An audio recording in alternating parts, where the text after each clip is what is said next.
성경 말씀 보겠습니다. 빌립보서 3장 10절부터 14절까지의 말씀을 보겠습니다.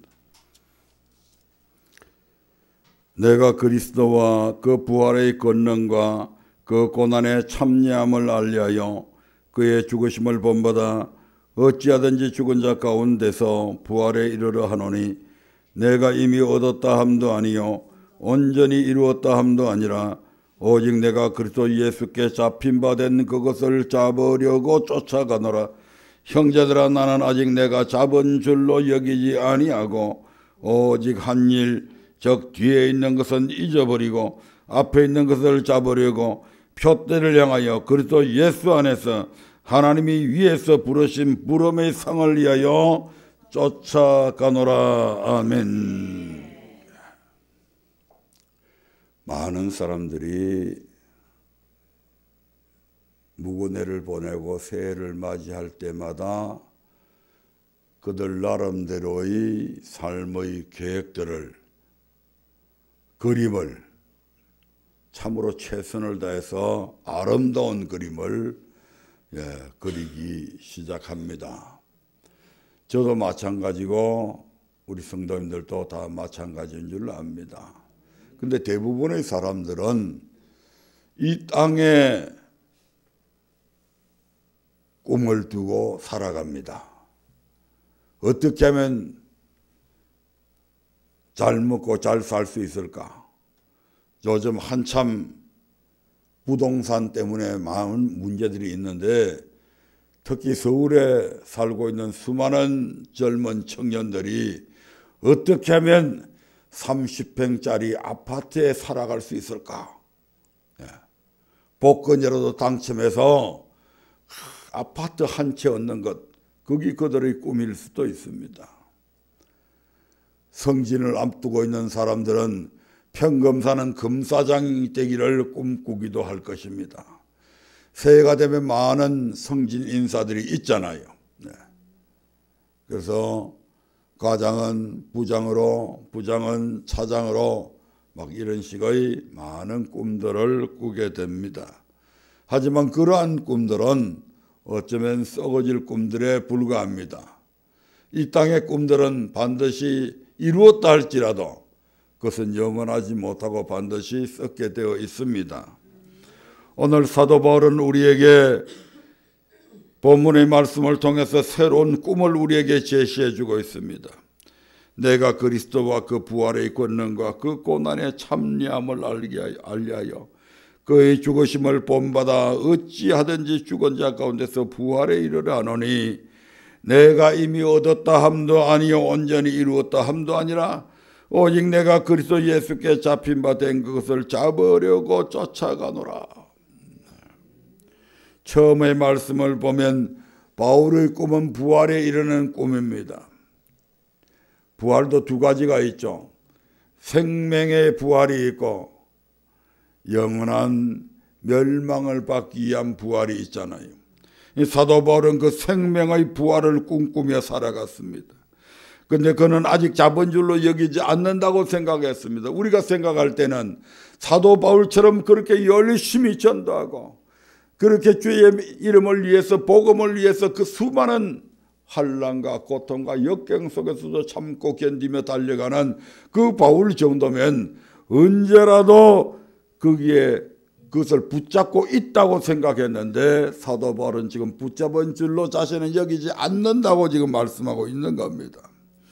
그리고 그는 또 시간이 주어질 때마다 또 그 꿈을 향해서 뒤에 한 일은 잊어버리고 내가 뒤에 얼마만큼 내가 교회를 많이 세웠고 내가 복음을 사람들에게 에베소에도 저 빌립보에도 고린도에도 수많은 교회들을 내가 세웠고 수많은 사람들에게 내가 복음을 전했다. 거기에 자만하지 아니하고 자기의 모든 자랑거리 할 만한 것들을 다 뒤에 묻어버리고 잊어버리고 앞에 있는 그것, 아직 내가 붙잡지 못한 그리스도 예수께 붙잡힌 바 된 그 부활의 영광에 참여하기 위해서 자기 자신은 부단하게 달려가는 그러한 모습들을 여기서 묘사하고 있습니다. 그래서 형제들아, 나는 아직 내가 잡은 줄로 여기지 아니하고 오직 한 일적 뒤에 있는 것은 잊어버리고 앞에 있는 것을 잡으려고 푯대를 향하여 그리스도 예수 안에서 하나님이 위에서 부르신 부름의 상을 위해서 쫓아가노라. 사도 바울은 생명의 부활뿐만 아니라 그 부활에 하면 어디에 들어가야 돼요? 천국에 들어가는. 그래서 그 부름의 상을 위해서 지금 쫓아간다. 걸어가는 것이 아니고 쫓아간다라고 하는 것은 최선을 다해서 달려간다 이 말입니다. 이게 사도 바울의 꿈이었어요. 그래서 오늘 말씀의 제목을 새로운 꿈, 끊임없는 도전이라고 하는 주제를 가지고 말씀을 전하려 합니다. 또한 이 말씀을 금년의 표로 삼아서 우리 모든 교회 성도들은 이 한 해 동안 천국 가기 위해서 부단히 쫓아가는 그 천국을 꿈꾸면서 달려가는 저와 여러분들 되시길 바랍니다. 어느 존경하는 목사님이 이런 고백을 하셨습니다. 어떤 사람이 당신에게 당신의 첫 번째 꿈은 무엇입니까? 라고 물어본다면 천국이라고 말할 것입니다. 또 그 사람이 내게 두 번째 당신의 꿈은 무엇입니까? 라고 물어본다면 그것도 역시 천국이라고 말할 것입니다. 그 사람이 그러면 당신의 세 번째 꿈은 무엇입니까? 라고 물어본다면 그때도 내 꿈은 오로지 천국입니다 라고 말할 것이랍니다. 그리고 1000번을 물어도 나의 꿈은 천국이다 이렇게 말할 것이라고 하셨습니다. 우리의 꿈 또한 천국이어야 할 것입니다. 묵은 해를 보내고 새로운 한 해를 맞이할 때마다 우리의 새로운 꿈은 여전히 주님 계신 천국이어야 할 것입니다. 아니 천국 작년에 꿈꿨던 꿈이잖아요. 아니에요. 아까도 잠깐 기도 중에 말씀을 드렸습니다마는 지나간 시간들과 오늘의 시간 똑같은 24시간짜리입니다. 똑같은 365일짜리입니다. 그러나 지나간 시간과 오늘의 시간은 전혀 별개의 의미를 우리에게 주고 있습니다. 지나간 시간은 그래서 과거고 다시는 돌아오지 않는 시간들입니다. 하지만 현재는 우리에게 주어져 있는 시간입니다. 미래는 다가올 시간이잖아요. 오늘 현재 내게 주어진 이 시간을 내가 어떻게 살아가느냐, 여기에 우리의 명운이 걸려있다 이 말입니다. 지나간 날에 아무리 잘해도 소용이 없습니다. 우리가 에스겔서에 보잖아요. 내가 의인이었다고 해서 지금 내가 악을 행한다면 이게 상계 처리가 되면 괜찮은데 그게 아니라고요. 지나간 날에 아무리 어렵게 살았다 할지라도 그 상계 소용이 없다고 그러잖아요.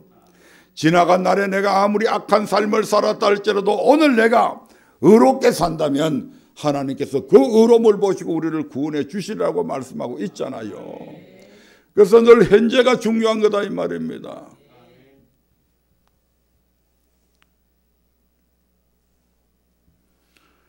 그래서 해를 거듭할 때마다 아니 날이면 날마다 우리는 새로운 꿈속에 젖어 살아야 됩니다. 오늘 내일이 되면 오늘에 있었던 이혼 잊어버리고 내일을 향해서 또 다른 박질해야 됩니다. 그래서 늘 새로운 꿈을 품고 살아야 된다 이 말입니다. 그러나 이 새로운 꿈은 막연한 기대만 한다고 해서 저절로 이루어지는 것은 물론 아닙니다. 이 꿈을 이루기 위해 우리 모두가 끊임없이 도전해야 할 몇 가지 과제가 있습니다.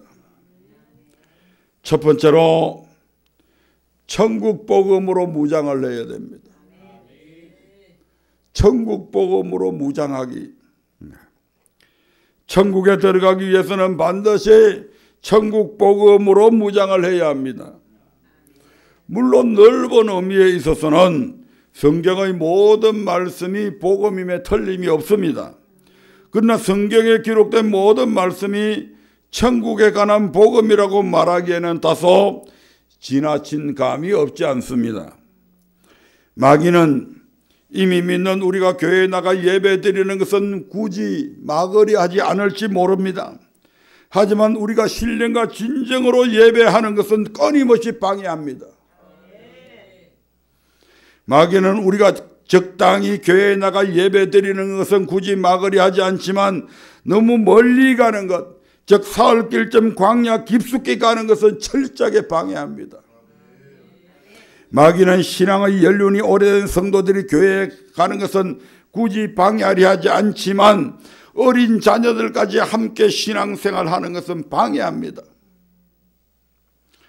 마귀는 우리의 몸으로 예배드리는 것은 굳이 방해하려 하지 않을지 모르지만 우리가 물질로 섬기는 것은 철저하게 방해합니다. 이것이 바로 출애굽기에 나오는 마귀의 4가지 작전 속에 그대로 나타나 있잖아요. 마귀는 우리가 나무나 풀이나 지프로 믿음의 집을 짓는 것은 굳이 방해하지 않지만 우리가 금이나 은이나 보석으로 믿음의 집을 짓는 것은 당연히 방해합니다. 왜냐하면 전도도 복음이지만 천국에 들어가는 데에는 그런 정도의 삶을 가지고는 부족하기 때문임을 마귀는 너무너무 잘 알고 있다 이 말입니다. 그래서 그런 모습으로 신앙생활하는 것은 깊이 관여하지 않지만 후자는 천국과 직접 연관이 있기 때문에 집요하게 방해하는 것입니다. 예수님은 씨 뿌리는 비유를 통해서 이를 잘 교훈하고 있습니다. 마태복음 13장 18절부터 19절의 말씀을 한번 보겠습니다. 같이 합독 하도록 하겠습니다. 그런즉 씨 뿌리는 비유를 들으라. 아무나 천국 말씀을 듣고 깨달지 못할 때는 악한 자가 와서 그 마음에 뿌리는 것을 빼앗나니 이는 곧 길가에 뿌리온 자요. 예수님께서 마태복음 13장에서 씨 뿌리는 비유를 말씀하시면서 아무나 천국 말씀을 듣고 깨달지 못할 때는 악한 자가 와서 그 마음에 뿌리는 것을 빼앗나니 이렇게 말씀합니다.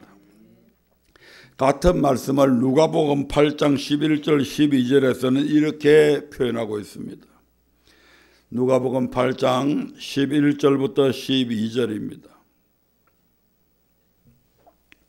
이 비유는 이러하니라.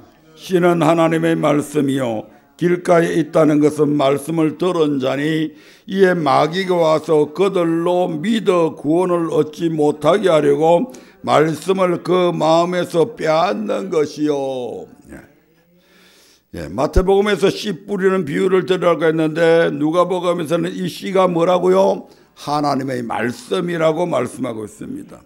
그리고 마태복음에서는 천국 말씀을 듣고 했는데 누가복음에서는 그냥 말씀을 들은 자리 이렇게 했는데 이 말씀이 결국 천국 말씀을 들은 자다 이 말입니다. 그런데 이 천국 말씀을 들었는데 이에 마귀가 와서 그들로 뭐하지 못하게 하기 위해서 믿어 구원을 얻지 못하게 하려고. 다시 한번 더 읽어볼까요? 시작. 길가에 있다는 것은 말씀을 들은 자니 이에 마귀가 와서 그들로 믿어 구원을 얻지 못하게 하려고 말씀을 그 마음에서 빼앗는 것이요. 이처럼 마귀는 천국 말씀을 빼앗아 가는데 빼앗아가는 목적이 바로 믿는 자들로 하여금 천국 말씀 즉 천국 복음을 듣고 믿고 구원을 얻지 못하게 하려고 끊임없이 우리를 회방하는 자임을 알 수가 있습니다. 왜냐하면 마귀는 우리가 어떻게 하면 구원을 받고 어떻게 하면 버림을 받는지를 누구보다도 잘 알고 있다 이 말입니다. 우리가 천국 복음을 듣고 들으면 뭐가 생겨요? 믿음이 생기고 그 믿음이 생기면 어떻게 돼요? 순종하게 되고 그로 인해서 우리가 무엇에 이르게 된다? 구원에 이르게 된다고 하는 것을 이 마귀는 너무너무 잘 알고 있는 것입니다. 그래서 그 말씀을 믿지 못하고 머뭇거리는 순간에 즉시 와서 그 말씀을 빼앗아감으로 구원을 얻지 못하게 하는 것입니다. 여기 누가복음에서나 마태복음에서는 마귀가 즉시 와서 빼앗는다고 말씀하지 않지만 마가복음 4장 14절부터 15절에 보면 이렇게 기록이 되어져 있습니다. 마가복음 4장 14절부터 15절입니다. 시작. 뿌리는 자는 말씀을 뿌리는 것이라 말씀이 길가에 뿌리였다는 것은 이들이니 곧 말씀을 들었을 때에 사단이 즉시 와서 저희에게 뿌리운 말씀을 빼앗는 것이요. 말씀의 뿌리가 내리기 전에 머뭇머뭇하고 그런가 아닌가 하는 그 순간에 즉시 와서 빼앗아가므로 천국 말씀을 믿지 못하게 해서 구원을 얻지 못하게 한다 이 말입니다. 그래서 이러한 말씀들을 볼 때에 믿음은 어디로부터 생겨나는지를 알 수가 있습니까? 로마서 10장 14절부터 17절에서는 이렇게 기록을 하고 있습니다. 믿음은 어디로부터 생겨나는가? 시작. 그런즉 저희가 믿지 아니하는 일을 어찌 부르리요? 듣지도 못한 일을 어찌 믿으리요? 전파하는 자가 없지 어찌 들으리요? 보내심을 받지 아니하였으면 어찌 전파리요? 기록된 바 아름답도다 좋은 소식을 전하는 자들의 발이함과 같으니라. 역으로 딱 말씀을 했죠. 다시 역으로 말씀을 하시면 우리가 하나님의 말씀을 전하기 위해서는 보내심을 받아야 됩니다. 아멘. 보내심을 받은 자가 전파해야 됩니다. 전파하게 되면 그것을 듣는 사람들이 있잖아요. 그 듣는 사람들이 이제 있어서 그 듣게 되면 뭐 하게 된다고요? 믿게 된다고요. 16절부터 봅니다. 시작. 그러나 저희가 다 복음을 순종치 아니하였도다. 이사야가 가로되 주여 우리의 전하는 말을 누가 믿었나이까 하였으니 그러므로 믿음은 들음에서 나며 들음은 그리스도의 말씀으로 말미암았느니라. 아멘. 이사야 시대의 수많은 사람들은 하나님의 말씀을 안 들었기 때문에 안 믿은 게 아니다 이 말입니다. 수많은 선지자들이 하나님의 말씀을 선포했음에도 불구하고 말씀을 들었음에도 불구하고 그들은 믿지 않았습니다. 아니 선지자는 부지런히 전했는데도 그들은 귀를 막고 듣지 않았다고 하는 표현이 더 정확할 겁니다. 왜냐하면 하나님의 말씀을 무엇으로 여겼다? 욕으로 여겼다고 얘기하잖아요. 욕 듣기 좋아하는 사람이 있어요. 그러니까 선지자들이 말씀하면 아예 귀 틀어막고 안 들었다는 얘기가 맞는 겁니다. 그러므로 믿음은 어디에서? 들음에서 나며 들음은 그리스도의 말씀으로 말미암는다. 역으로 이야기하면 그리스도의 말씀을 듣게 되면 그리스도에 대한 믿음이 생겨난다 이 말입니다. 그러므로 여러분 믿음이 있기를 원합니까? 큰 믿음 갖기를 원합니까? 성경을 부지런히 읽으십시오. 이해되든 안 되든 부지런히 읽으십시오. 읽다가 보면 성령님께서 이해시킬 부분은 이해시킨다 이 말입니다. 금년에 우리 교회 달력에 보면 참 나도 그 시킬 때는 몰랐는데 잘 돼가 있더라고요. 저기에 보면 성경 읽기가 딱 그 1월 3일부터 해갖고 쫙 나와 있어요. 제대로 읽으면 1년에 1도 갑니다. 더 읽고 싶은 분들은 더 많이 읽으면 더 2독 3독도 할 수 있겠죠. 우리가 천국 말씀을 부지런히 들어야 돼요. 그러면 되면 천국에 대한 소망이 점점 커지고 그게 믿어지고 그렇게 해서 순종하게 되어지고 이렇게 된다 이 말입니다. 그러니까 그 믿음은 어디서부터 출발된다고요? 그리스도의 말씀에서 출발되어진다. 그 말씀을 자꾸 읽고 듣고 보고 하게 되면 우리의 마음속에서 뭐가 생겨난다고요? 믿음이 생겨납니다. 과거에 하나님의 말씀을 목회자가 되기 전에 많이 보지 않을 때 그 당시에는 또 본다고 봤지만 무슨 말씀인지 이해를 못했어요. 그런데 훌륭하신 목사님을 통해서 말씀을 보는 눈들을 우리에게 열어주시고 그걸 통해서 말씀을 계속 듣고 보고 읽고 하다 보니까 제가 생각해도 자만이 아닙니다. 제가 생각해도 내 믿음이 진짜 많이 자랐구나. 이제는 정말 하나님의 말씀을 들으면 어떻게 하든지 그 말씀대로 순종하려고 힘쓰고 애쓰는 나의 모습들을 가끔 뒤돌아보면서 야, 참 많이 성장했다. 그런 것을 제 스스로 느끼기도 합니다. 그게 내가 똑똑하고 잘나고 믿음이 있었어가 아니고 말씀을 계속 읽다가 보니까 보다가 보니까 믿음이 내 속에 자꾸 생겨난다 이 말입니다. 믿음은 들음에서 나며 들음은 그리스도의 말씀으로 말미암는다. 그러므로 우리는 끊임없이 천국 복음을 뭐 해야 된다고요? 들어야 됩니다. 무엇을 누구에게 듣느냐에 따라서 그에 대한 믿음이 생겨나기 때문입니다. 그래서 반복 교육이 필요한 겁니다. 아이고 전에 했던 말씀 또 하네, 어제 했던 말씀 또 하네, 이게 아니고요. 들은 말씀을 계속해서 반복해서 들어야 됩니다. YTN이라고 하는 방송사가 있습니다. 또 연합뉴스라고 하는 방송사가 있습니다. 그 두 방송은 계속해서 매 시간마다 거의 뉴스를 전파하고 있습니다. 만약에 그 방송이 영향력이 있는 것은 그 방송에서 계속 하루 종일 YTN을 틀어놓고 보면 했던 말 10시에 했던 뉴스가 12시에도 나오고 1시에도 나오고 2시에도 나오고 계속해서 반복해서 나오죠. 그걸 계속 듣다가 보면 사람들이 세뇌가 되어버린다 이 말입니다. 거짓말을 해도 거짓 보도를 해도 참 그 보도가 참 것처럼 그렇게 들려버립니다. 그래서 사람들은 계속 아닌 것도 그렇다 계속 이야기하다면 진짜 그런 것처럼 믿어버린다니까요.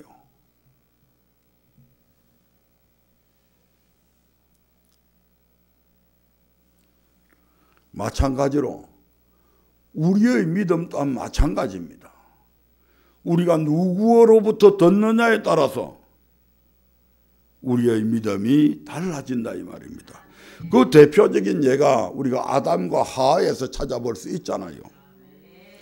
창세기 2장 16절부터 17절의 말씀을 한번 보겠습니다. 창세기 2장 16절부터 17절입니다. 이 말씀하고 3장 1절부터 4절의 말씀하고 여러분들이 딱 나중에 써놔놓고 비교를 한번 해보든지 그렇게 성경책을 두 권을 갖다 놓고 한번 비교를 해보세요. 같이 읽어봅니다. 시작. 여호와 하나님이 그 사람에게 명하여 가라사대 동산 각종 나무의 실과는 내가 임의로 먹되 선악을 알게 하는 나무의 실과는 먹지 말라. 내가 먹는 날에는 정령 죽으리라.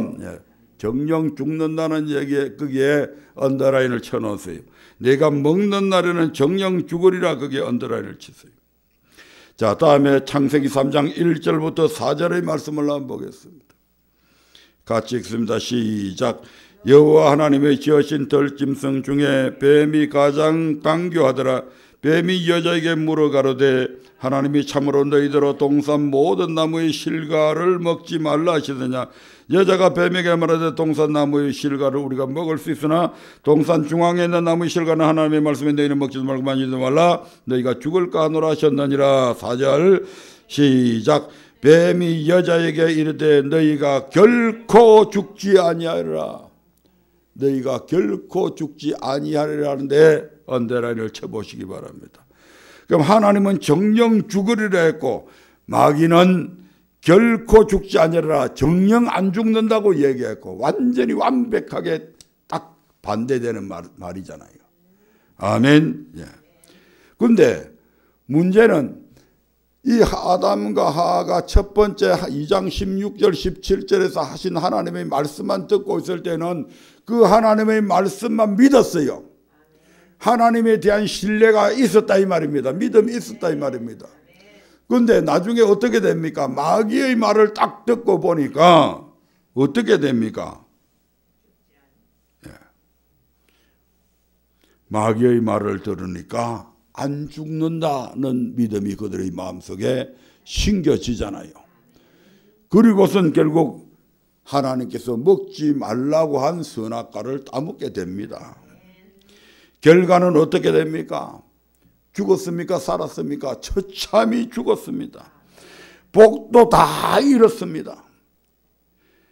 에덴에서 축출됩니다. 축출. 나가기 싫어서 나가는 게 아니고 안 나가려고 발버둥 치는데도 불구하고 하나님께서 야, 너 나가! 쫓겨납니다. 그리고 다시는 들어오지 못하도록 하나님이 무엇을 가지고? 하염금을 가지고 그냥 불이 확 솟아나게 만들어서 다시는 거기에 들어오지 못하도록 만들어 버립니다. 철저하게 버림받는 거죠.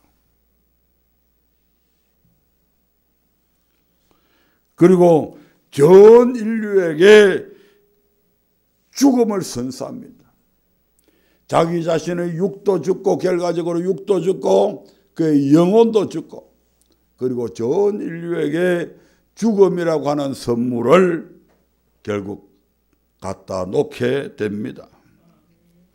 하나님의 말씀만을 들을 때는 하나님의 말씀이 절대적이었고 그 말씀이 전부인 줄 알았는데 마귀의 말을 듣고 보니까 오히려 그 말이 훨씬 더 합리적이고 마귀의 말이 타당성이 있어 보이고 하나님이 자신들을 속인 분으로 인식하게 되었다 이 말입니다.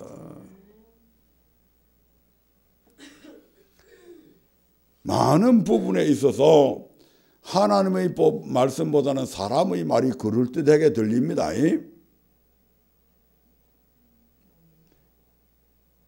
왜 그러냐 하면 사람은 같은 사람 수준에 살고 있잖아요. 그러니까 생각이 거의 같잖아요. 같은 세대에 살고 있으면 더 생각들이 더 통일되어 있잖아요. 세대 간에도 이 세대가 틀리면 생각들이 많이 차이가 나요. 수준 차이가 나니까 그렇겠죠. 어른들하고 아이들하고 얘기하면 얘기가 잘 안 되잖아요. 그러니까 하나님과 우리 수준은 너무 이게 차이가 나가지고 그냥 일반적으로 우리 인간들이 하나님의 말씀을 이해한다 불가능한 겁니다. 그거는. 성령님께서 알게 해주시고 믿게 해주시지 않으면 불가능하다니까. 그런데 사람의 말은 그럴 때 해버린 거예요. 그래서 이단들이 늘 이런 사람 생각을 가지고 그 사람들을 꼬시고 마귀도 사람의 생각에 맞춰가지고 사람들을 꼬시잖아요. 그러니까 이 마귀의 말을 딱 들어보니까 아담과 하가 들으니까 그래 그게 훨씬 더 합리적인 생각이네. 다 같은 과일인데 먹으면 어때? 그 뭐 다 같은 과일인데 저 과일은 먹으면 죽고 저 과일은 먹으면 비슷하게 생겼는데.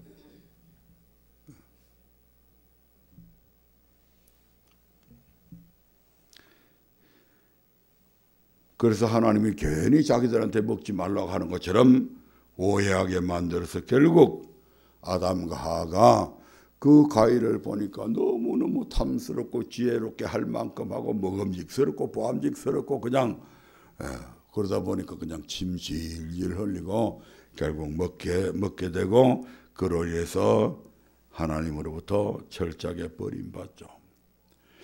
이것과 같은 비유가 신약에도 하나 나와 있습니다. 창세기에서는 비유가 아니고 실제적인 사건이죠. 그런데 이것과 똑같은 비유를 신약에서 우리 주님께서 하신 것이 있습니다. 바로 곡식과 가라지의 비유입니다. 마태복음 13장 24절부터 30절의 말씀을 한번 보겠습니다. 마태복음 13장 24절부터 30절입니다. 곡식과 가라지의 비유죠. 유명한 비유죠. 같이 읽습니다. 예수께서 그들 앞에 또 비유를 베풀어 가라사대 천국은 좋은 씨를 제 밭에 뿌린 사람과 같으니 사람들이 잘 때에 그 원수가 와서 곡식 가운데 가라지를 덧뿌리고 갔더니 싹이 나고 결실할 때에 가라지도 보이거늘 집주인의 종들이 와서 말하되 주여 밭에 좋은 씨를 심지 아니하였나이까? 그러면 가라지가 어디서 생겼나이까? 주인이 가로되 원수가 이렇게 하였구나. 종들이 말하되 그러면 우리가 가서 이것을 뽑기를 원하시나이까? 주인이 가로되 가만두어라. 가라지를 뽑다가 곡식까지 뽑을까 염려하노라. 둘 다 추수 때까지 함께 자라게 두어라. 추수 때에 내가 추수꾼들에게 말하기를 가라지는 먼저 거두어 불사르게 단으로 묶고 곡식은 모아 내 곡간에 넣으라 하리라. 아멘.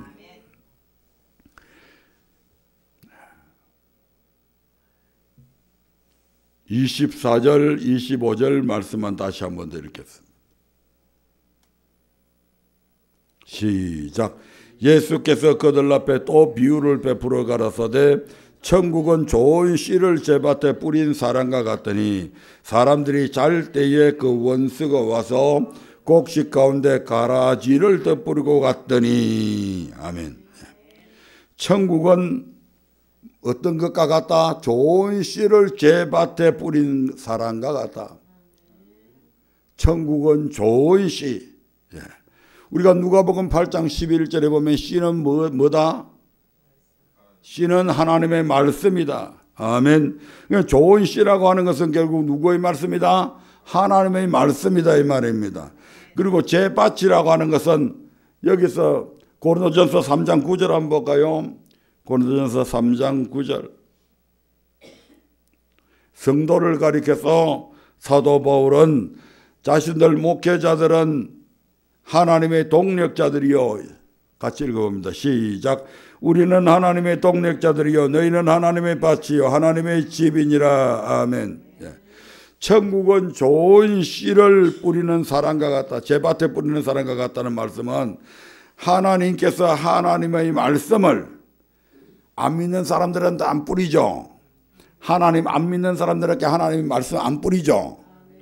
하나님을 믿는 사람들에게 제밭에, 그러니까 성도가 하나님의 밭이니까 하나님을 믿는 성도들에게 하나님의 말씀을 뿌린다 이 말입니다.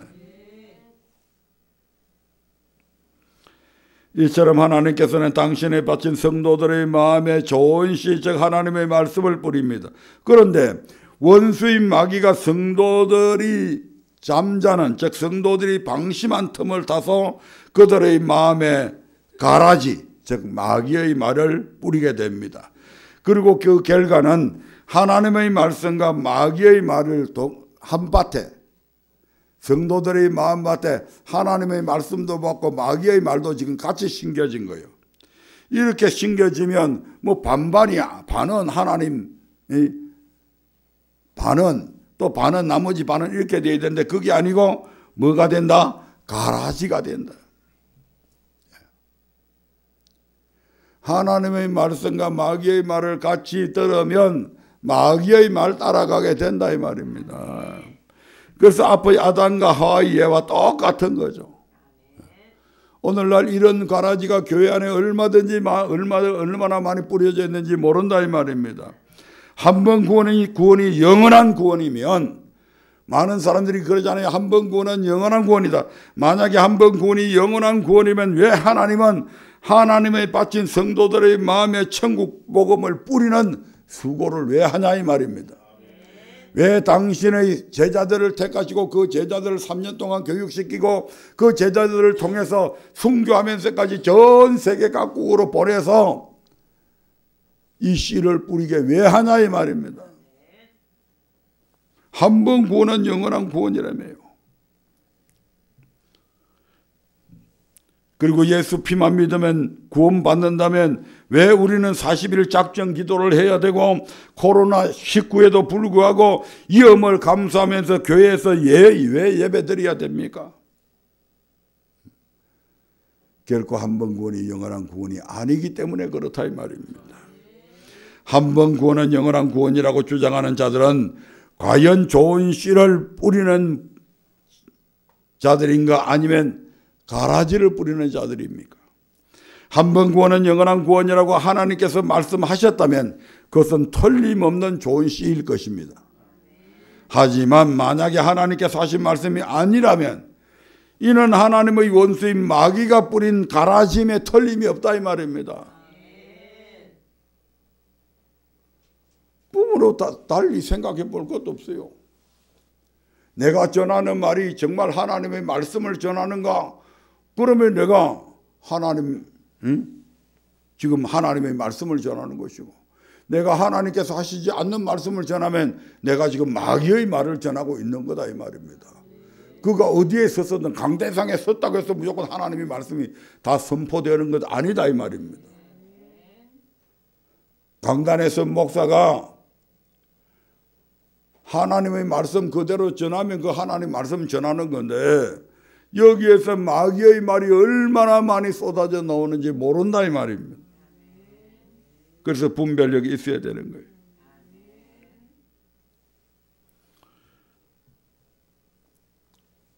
그리고 만약에 그들이 마귀의 말을 뿌렸다면 그들의 그 거짓 정언에 대해 하나님의 분명한 심판이 있을 것입니다. 요한일서 5장 6절부터 8절에 보면 이런 말씀이 있습니다. 우리 주님께서 이 땅에 오셨는데 피로만 오신 것이 아니다 이렇게 말씀하고 있죠. 한번 읽어보겠습니다.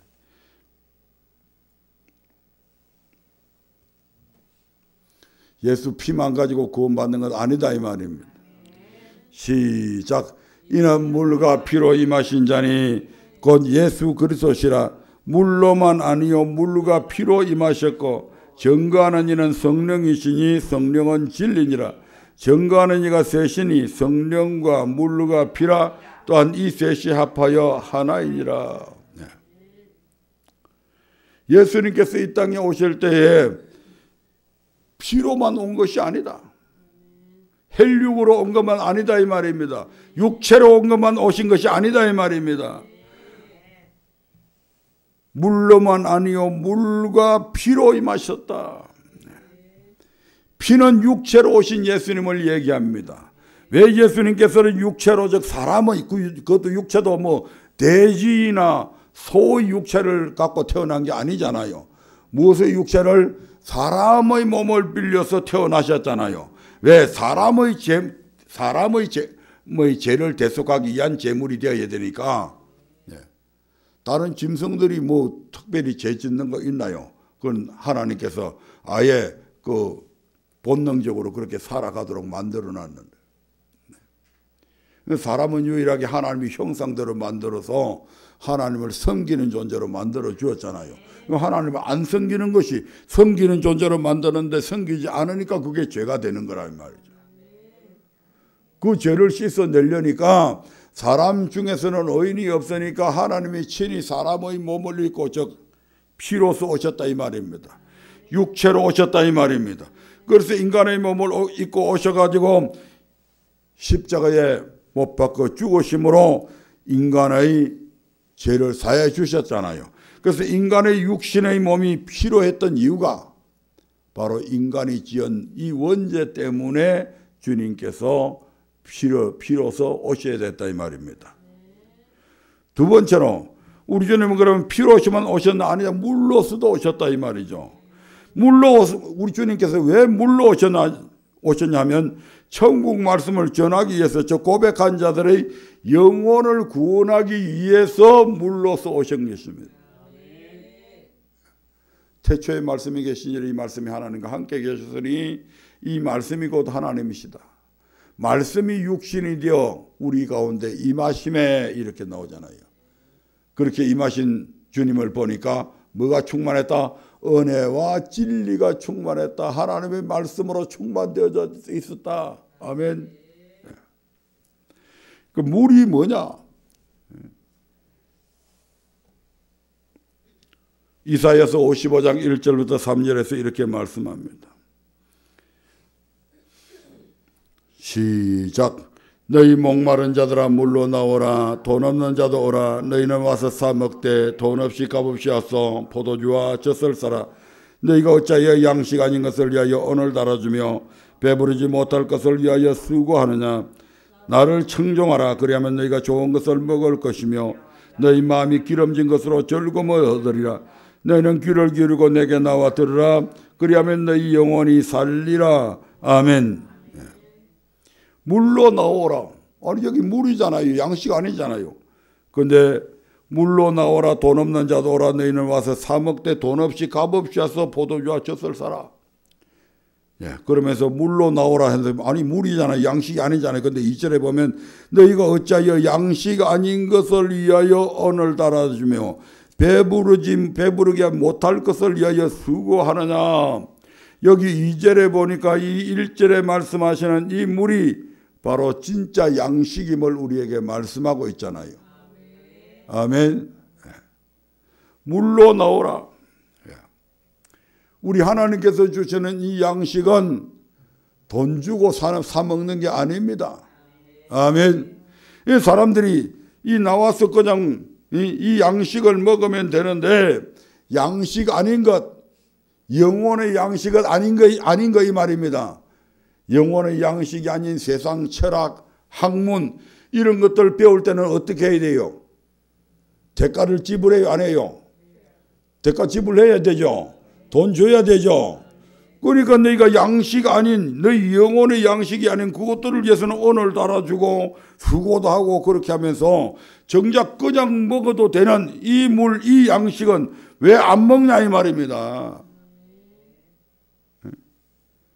그래서 물이 양식이다.